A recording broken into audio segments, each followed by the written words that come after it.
न्यायालयों पर भरोसा है, कोर्ट पर यकीन है और हम संविधान पर भरोसा रखते हैं, हमें इंसाफ जरूर मिलेगा। आप कहाँ थे जब मैं बेंगलोर गए हुआ था, हजारों किलोमीटर दूर था संभल से, जो all India Muslim personal law board की बैठक बिजली चोरी का आरोप आप पर लगाया गया, एफआईआर दर्ज की गई है।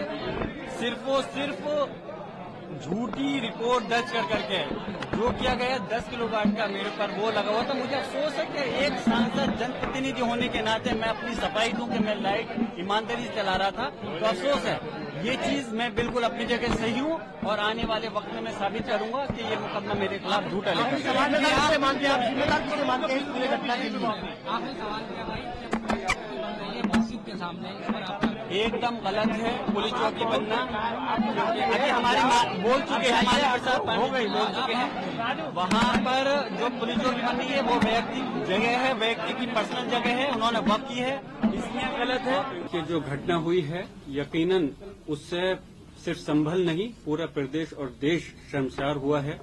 जो इस प्रकार की घटना यहाँ संभल में अंजाम दी गई है और ये हकीकत है कि संभल अति संवेदनशील जगह रही है और यहाँ पर पहले जरूर आपस में लोगों का इख्तलाफ था, झगड़े थे, लेकिन ये भी एक हकीकत है कि 29 साल से यहाँ पे कोई हिंदू मुसलमान का कोई फसाद नहीं हुआ।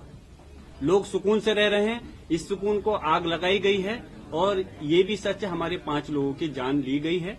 हमने उसकी आवाज को हमारे नेता माननीय राष्ट्रीय अध्यक्ष अखिलेश यादव जी और पूरी पार्टी ने, हमने संसद के अंदर दोनों सदनों में हमारे प्रोफेसर रामगोपाल यादव जी ने, सब लोगों ने मिलकर के माननीय सांसद जी ने उठाया और विधानसभा के अंदर जो अभी आपके सामने हमारे माननीय विपक्ष के नेता माते प्रसाद पांडे जी और अभी विधान परिषद के हमारे नेताजी बोल रहे थे, पूरी मजबूती से संभल के लोगों की हक की आवाज के लिए उठाने का काम किया।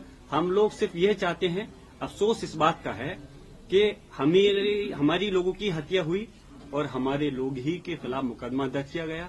ये कैसा इंसाफ है। लेकिन हम संविधान पर यकीन करते हैं और इस संविधान को मानते हैं और हमारा न्यायालय पर पूरा भरोसा कायम है। हमें उम्मीद है कि अगर हमें पुलिस प्रशासन से, शासन से अगर हमें इंसाफ नहीं मिलेगा तो न्यायालय से हमें इंसाफ जरूर मिलेगा। उसकी लड़ाई हमने संसद के अंदर और विधानसभा में मजबूती से लड़ी है और इंशाल्लाह हम पूरी कोशिश करते हैं कि उसका भले ही खामियाजा मुझे भी भुगतना पड़ा कि मेरे खिलाफ भी मुकदमा, मेरे वालिद साहब के खिलाफ मुकदमा, हमारे विधायक जी उनके बेटे के खिलाफ मुकदमा लिखना, एक ये चीज जाहिर करता है कि पुलिस और प्रशासन अपनी जो नाकामी है या जो करतूत है उसको छुपाने के लिए इस प्रकार की ये चीजें करी गई हैं और हम चाहते हैं कि हमारे लोगों को इंसाफ मिलना चाहिए, वो भी इस देश के नागरिक हैं। आप स्थानीय सांसद हैं, आपको इतना समय क्यों लग गया अपने इलाके में आने में? मैं गुजारिश करूंगा कि काश आप ये भी दिखाते अपने चैनल पर कि जिस प्रकार से यहाँ पे लोगों की जान ली गई है उनके खिलाफ क्यों कार्रवाई नहीं की गई। आप ये सवाल पुलिस प्रशासन से और सरकार से करते तो मुझे खुशी होती। आप इस देश का चौथा स्तंभ हो। मैं सिर्फ इस पॉइंट ऑफ व्यू पे नहीं, यहाँ पे हम लोग राजनीति करने नहीं है। राजनीति करना होता तो हम पहले से बहुत कुछ प्रयास कर सकते थे। माननीय राष्ट्रीय अध्यक्ष अखिलेश यादव जी ने पहले ही डेलीगेशन बनाया था। शायद आप लोगों को मालूम होगा, हमने 3 बार प्रयास किया आने का, लेकिन हमको रोक दिया गया। पहला प्रयास किया तो 3 दिन की, माननीय माता प्रसाद पांडे जी ने कहा था 3 दिन की कही डीजीपी जो उत्तर प्रदेश है कि 3 दिन के बाद चले आइए। फिर हमने फिर से राष्ट्रीय अध्यक्ष जी ने एक डेलीगेशन बनाया, फिर आने का प्रयास किया तो हम लोगों को लखनऊ, दिल्ली, जगह जगह मुख्तलिफ जगह पर रोक दिया गया। हम लगातार प्रयास कर रहे थे आने का, लेकिन अफसोस है मैं यहाँ का सांसद हूँ। यहाँ का सांसद होने के साथ साथ मैं यहाँ का निवासी भी हूँ। मुझे भी आने के लिए क्यों रोका गया? मैं अपने लोगों के दुख में, दर्द में शरीक होना चाहता था। मैं उनके गम में शरीक होना चाहता था। उनकी परेशानी को समझ कर करके मैं चाहता था उनको इंसाफ मिल सके, लेकिन अफसोस है यहाँ आने नहीं दिया गया। लेकिन खैर कोई बात नहीं, आज हम हाजिर हुए हैं और हम और हमारी पूरी पार्टी चाहती है कि संभल के लोगों को इंसाफ मिलना चाहिए। जो उनके साथ ज्यादती हुई है, जो जुल्म हुआ है, उसके खिलाफ आवाज उठनी चाहिए। जिया, जब पुलिस ये कह रही हो कि खुद ही आपस में मर गए लोग, गोली मार दी आपस में, आपको क्या लग रहा है कि वाकई? अफसोस है कि पुलिस की तरफ से ऐसी इस प्रकार की बातें आना जिसका कि औचित्य कोई मतलब नहीं बनता। मैं आपसे पूछ रहा हूँ, अगर इस बात को आप लोग सच मान सकते हैं तो मैं ठीक है इस बात को भी सच मान लूंगा कि लोगों की आपस की गोली से मृत्यु हुई। अगर मैं कहूं कि पुलिस के 2 थानों के बीच में आपस में लड़ाई चल रही थी किसी चीज को लेकर के, उनकी गोली हमारे लोगों को लग गई, तो अगर आप इसको सच मान सकते हैं तो उसको भी मान लीजिए। कोई औचित्य नहीं, जिसका हाथ पांव नहीं, इस प्रकार की अनावश्यक बात करना और ऐसी पुलिस प्रशासन बहुत अफसोस की बात है। और मैं कह रहा हूं, मुझे ये बताइए कि पुलिस प्रशासन ने यहाँ पर हमारे लोगों के हाथ में पत्थर तो दिखाए कि जो पत्थर चला रहे हैं, क्या एक भी व्यक्ति के हाथ में ये दिखाया किसी के हाथ में कोई असला था? कोई वीडियो दिखाई? उनके तो ड्रोन कैमरे भी चल रहे थे, क्योंकि हमारे लोगों ने कोई तैयारी नहीं थी, सिर्फ वो वहां पर गए थे इसलिए कि क्यों दोबारा से सर्वे किया जा रहा है, इस चीज को जानना चाहते थे। उसके एवज में उनको पता नहीं था कि इस प्रकार का हमला उन लोगों के ऊपर, जो निहत्थे लोग वहां गए थे, ऐसी कार्रवाई हो जाएगी और हमारे 5 लोगों की जान ले ली जाएगी। जान तो सिर्फ 5 लोगों की गई है, लेकिन घायल 2 दर्जन से ज्यादा लोग घायल है जिनके ऊपर वो हुआ है। अफसोस है कि जैसे अभी हमारे लाल बिहारी साहब, हमारे नेता प्रतिपक्ष विधान परिषद ने कहा कि उन्हीं के गोली लगी और कोई मुकदमा अभी तक नहीं। कैसे हम लोग करें? जो लोग मुलजिम हैं, जिनके हम उंगली उठा रहे हैं कि उन्होंने गोली चलाई है, हम कैसे उम्मीद करें कि हमें इंसाफ मिलेगा? लेकिन हम फिर से मैं कहता हूं, हमें इस देश के संविधान पर, न्यायालयों पर भरोसा है, हमें उम्मीद है कोर्ट से इंसाफ हमें जरूर मिलेगा। यहाँ पर जो FIR है उनको लेकर क्या कहेंगे? बिजली चोरी की भी FIR है, हिंसा को लेकर भी FIR है।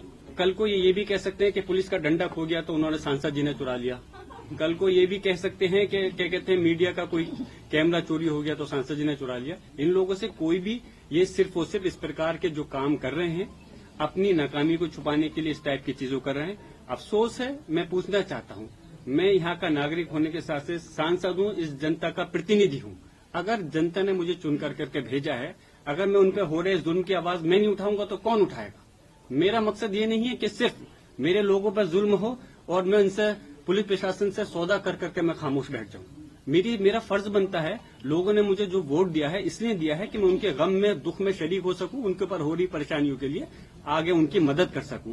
उसी के तहत मैंने अपनी आवाज को बुलंद किया। उस आवाज को दबाने के लिए पुलिस प्रशासन ने इस काम किया। मेरे खिलाफ झूठे मुकदमे लिखे, जैसे माननीय अभी हमारे राष्ट्रीय अध्यक्ष जी ने भी इस बात को कहा है, अखिलेश यादव जी ने, कि जब मैं वहां मौजूद नहीं था तो कैसे ये घटना घट गई और कैसे मेरे पर मुकदमा लिख गया। आपसे मैं मीडिया वालों के माध्यम से कहना चाहता हूं कि अगर मेरी मानसिकता ये होती, मेरी सोच होती कि मैं इस प्रदेश का संभल के उसमें आग लगाना चाहता हूं, तो पहले से तो ताकत में हम दादा मोहतरम के टाइम से सबसे रहे। 29 साल से क्यों यहाँ पर दंगा फसाद नहीं हुआ? अगर हम ये चाहते, पहले दिन जब सर्वे हुआ था 19 तारीख में, जब मैं वहां मौजूद था, उस दिन दंगा फसाद क्यों नहीं हुआ? 22 तारीख में जब जुमे के दिन, अगर जब नमाज से हमारे लोगों को रोका गया तो उस दिन दंगा क्यों नहीं हुआ? तब होता, मैं आरोपी के मैंने भड़का दिया। जब मैं मौजूद नहीं, हजारों किलोमीटर दूर बेंगलोर के अंदर all India Muslim personal law board की बैठक में गया था, तो आप कह रहे हो दंगा भड़का दिया। उन्होंने कहा कि उसके माध्यम से उन्होंने इस प्रकार की स्पीच दी। मुझे स्पीच दिखाइए कि जिसके अंदर कि मैंने गलत कहा हो। मैंने कानून के माध्यम का इस पर कहा था कि अच्छा, मैंने ये अल्फाज कहा मस्जिद ही है और रहेगी, तो क्या गलत था? प्लेसेस ऑफ वर्शिप एक्ट है, हमारे पार्लियामेंट का बनाया हुआ कानून है। वो कानून कहता है 1947 से पहले जो भी चीज धार्मिक स्थल, चाहे मस्जिद, मंदिर, गिरजाघर, ये जो भी हो, अपने अस्तित्व में रहेगी, उसके साथ कोई बदलाव नहीं होगा। तो कहां से कानून ये गलत हो गया? कहां से भड़काव हो गया? तो उनको पता था कि इस प्रकार से ये चीज, उनकी रिपोर्ट झूठी साबित हो जाएगी। तो उन्होंने कहा कि उन्होंने, विधायक जी के बेटे ने कहा कि सांसद जी हमारे साथ हैं।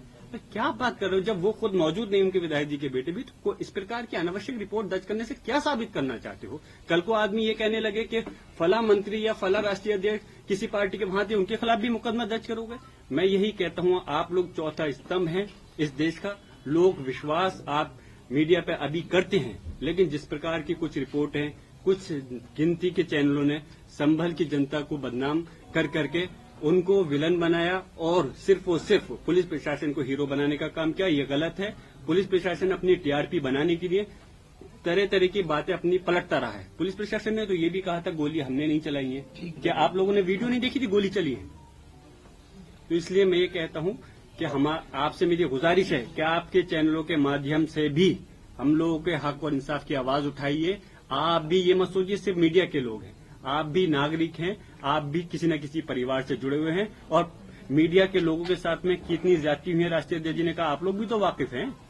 फिर अगर आप लोग नहीं उठाओगे तो कल को कोई भी किसी के साथ बख्शिश का खाना नहीं रहेगा। हम सिर्फ आप लोगों की आवाज को उठाएं।